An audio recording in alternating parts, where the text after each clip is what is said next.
The rain was coming down in sheets as I stared out the window of my Seattle apartment, the Space Needle barely visible through the downpour.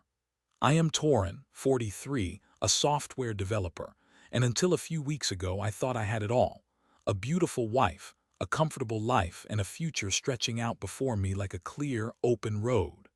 My wife, Isolde, was a talented architect, driven and passionate about her work.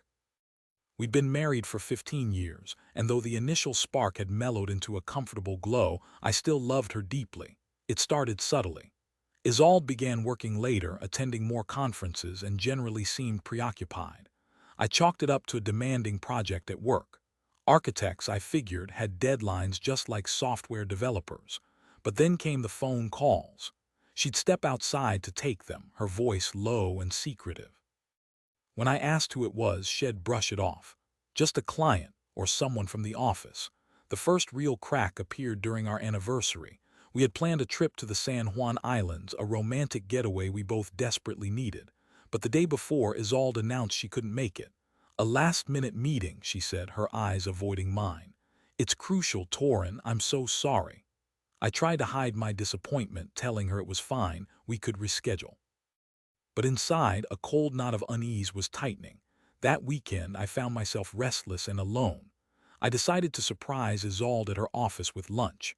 I knew she worked late on Saturdays sometimes, and I thought it would be a nice gesture.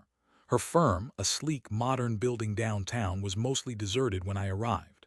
The receptionist wasn't at her desk, so I wandered through the quiet corridors, heading towards Isolde's office. As I approached, I heard voices, muffled but distinct. I stopped outside her door, a knot of apprehension forming in my stomach. The voices grew clearer. One was Isolde's, the other a man's. I couldn't make out the words, but the tone, it was intimate, playful. I hesitated, my hand hovering over the door handle. Finally, I pushed the door open. The scene that greeted me was like a punch to the gut. Isolde was standing close to a man, his arm around her waist. They sprang apart as soon as they saw me, their faces a mixture of shock and guilt.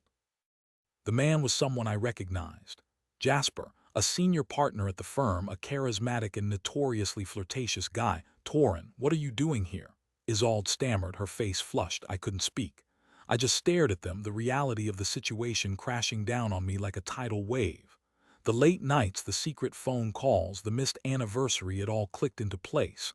I brought you lunch, I managed to say, holding up the bag from the deli.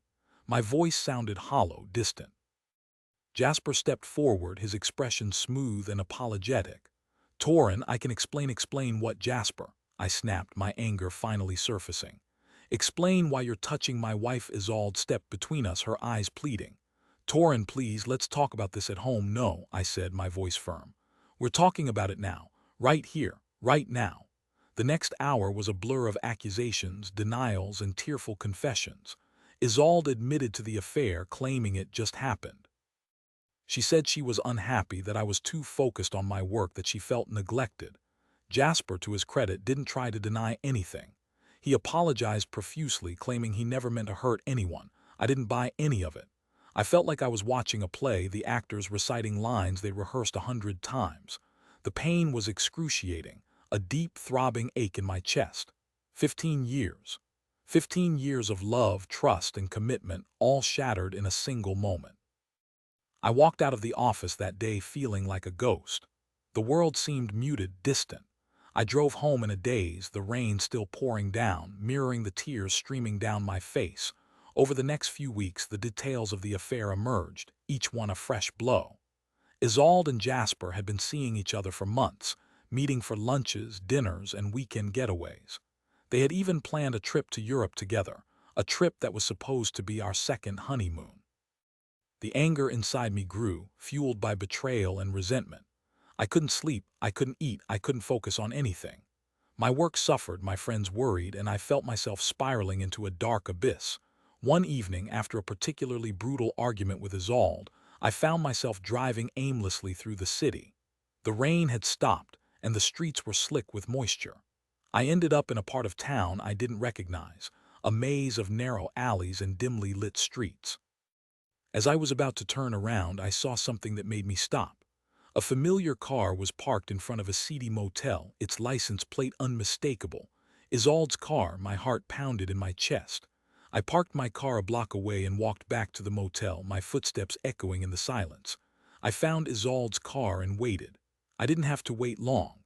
About half an hour later, Isolde and Jasper emerged from the motel, laughing and holding hands. The sight of them together, so carefree and happy, sent a surge of rage through me. I wanted to scream, to shout, to tear them apart, but I didn't.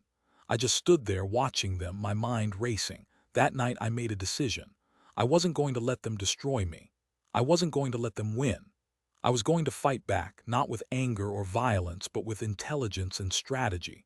I started by hiring a private investigator, a discreet and experienced woman named Winona. I told her everything, and she listened patiently, her expression never changing. She promised to gather evidence, to uncover the full extent of the affair, and to help me build a case for divorce. Winona was a godsend. She worked tirelessly, tracking Isolde and Jasper, documenting their every move. She uncovered financial irregularities, shady business deals, and a pattern of deceit that went far beyond the affair. It turned out that Jasper was not just a philanderer, but a crook. He had been embezzling money from the firm, using it to fund his lavish lifestyle and his affair with Isolde. Isolde knew about it, Winona discovered, and she was complicit in his crimes. The evidence Winona gathered was damning. I presented it to the firm's partners, who were shocked and outraged. Jasper was immediately fired, and the police were called in to investigate. Isolde's world crumbled around her. She lost her job, her reputation, and her friends. She tried to apologize, to beg for forgiveness, but it was too late. The damage was done. Our divorce was swift and brutal. I took everything, including the house, the savings, and the future we had planned together. I didn't feel any satisfaction, just a profound sense of loss. I moved out of Seattle, seeking a fresh start. I bought a small cabin in the Cascade Mountains, surrounded by forests and lakes. I spent my days hiking, fishing, and writing code, slowly piecing my life back together. One day, a few months after the divorce, I received a letter from Isolde. She was living in a small town in Oregon, working as a waitress. She was alone, penniless, and filled with regret. She asked for my forgiveness, saying she finally understood the pain she had caused. I didn't reply. I didn't know what to say. Part of me wanted to forgive her, to offer her a second chance, but another part of me knew that I could never trust her again. I burned the letter in the fireplace, watching the flames consume the paper and the words. I closed my eyes, took a deep breath, and let it go. Life is strange, unpredictable, and often cruel. But it's also full of possibilities. I may have lost my wife, my home, and my future, but I gained something too, a newfound sense of strength, resilience, and independence. I learned that I am capable of surviving even the most devastating betrayals, and that I can create a new life, a better life on my own terms. The rain has stopped now, and the sun is shining through the clouds. The mountains are bathed in golden light, and the air is fresh and clean. I step outside, take a deep breath, and smile. The future is still uncertain, but I am ready to face it, whatever it may bring. Years later, I heard that Isolde had turned her life around. She had gotten sober, found a new job, and started a new relationship. I was glad for her. I had moved on too. I had found peace and happiness in my solitary life, surrounded by the beauty of nature. The betrayal had left its mark, but it had also made me stronger, wiser, and more appreciative of the simple things in life.